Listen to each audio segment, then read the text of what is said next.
From Sacred Heart University in Fairfield, Connecticut, this is The Pulse. Hello, my name is Tamarik Wilson. And I'm Chelsea Montani. My name is Felipe Lobato.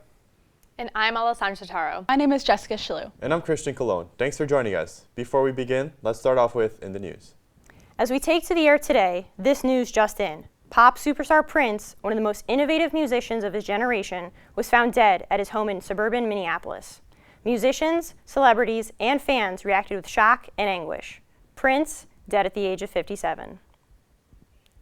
In political news, the New York State primaries were held this past Tuesday on April 19th. Democratic presidential frontrunner Hillary Clinton claimed victory over Bernie Sanders, capturing 139 delegates with 58% of the vote. Donald Trump won the Republican primary with 60% of the vote and earned a total of 89 delegates. Trump is now the only Republican candidate with any chance of clinching the nomination before the convention. The primaries make their way to the New England region, with the Connecticut state primaries being held on Tuesday, April 26th. In local news, Sacred Heart University last week hosted a town hall forum with a Republican presidential candidate, Ohio Governor John Kasich.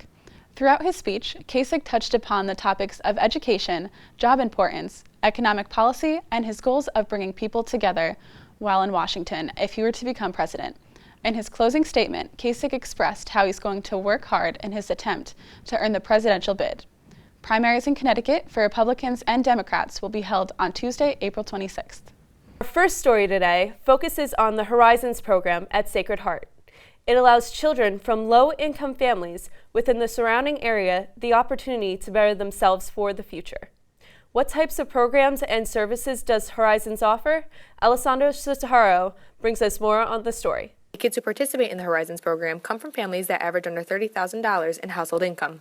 Working with the university to build relationships and to use the campus to our advantage and make us the heart of Sacred Heart. Sacred Heart students share a great involvement in the program's success.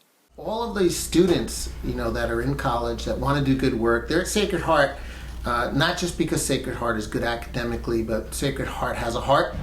We like to be a place where the kids in Sacred Heart, the students of Sacred Heart, could come and give back.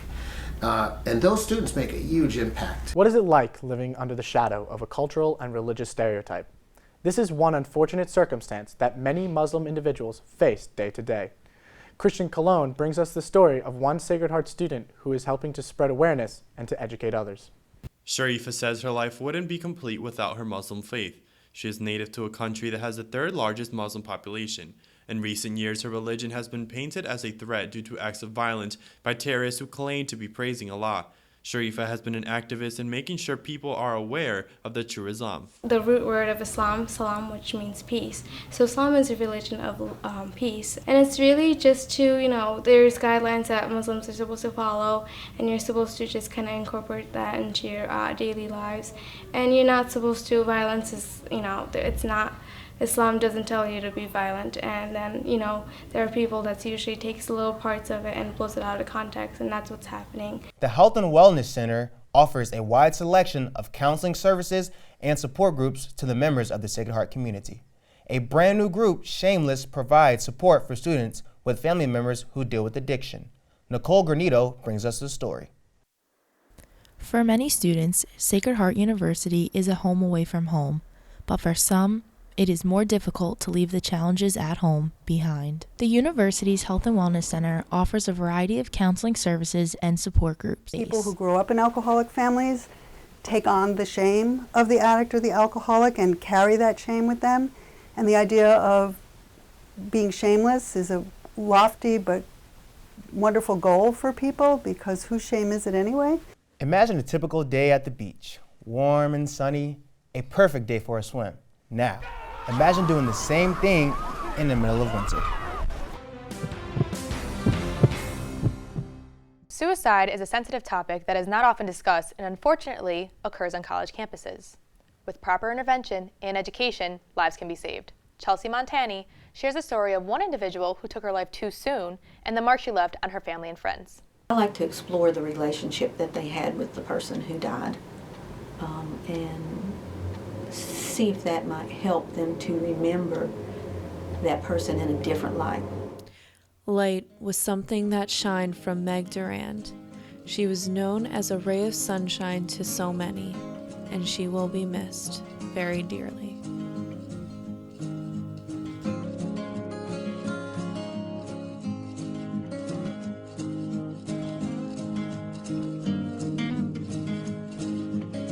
The Oscars, a night filled with glamour and celebration.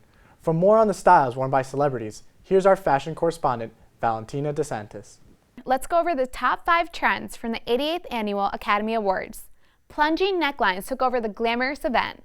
Sunrise Coney, Julianne Moore, and Charlize Theron were some of the many A-listers who looked stunning while showing off some skin. Sacred Heart University is a place that prides itself on bringing in the best people to help the community grow and develop. Father Bruce, the new chaplain of Sacred Heart, not only brings a world of knowledge and experience, but a new take on what it means to be a pioneer. Philippe Lobato brings us the feature. Welcome back to The Pulse. For a recap of some of this week's Sacred Heart athletic events, we have Joe Massaro with the Pioneer Roundup. On the Pioneer Roundup today, we'll be covering men's and women's basketball, ice hockey, and tennis. This past weekend, there was a doubleheader held at the William H. Pitt Center.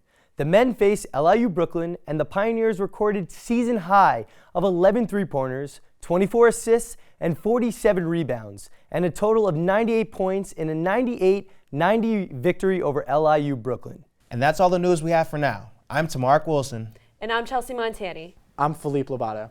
And I'm Alessandra Sotaro. I'm Christian Colon. And I'm Jessica Shalou. We'll see you next time on The Pulse.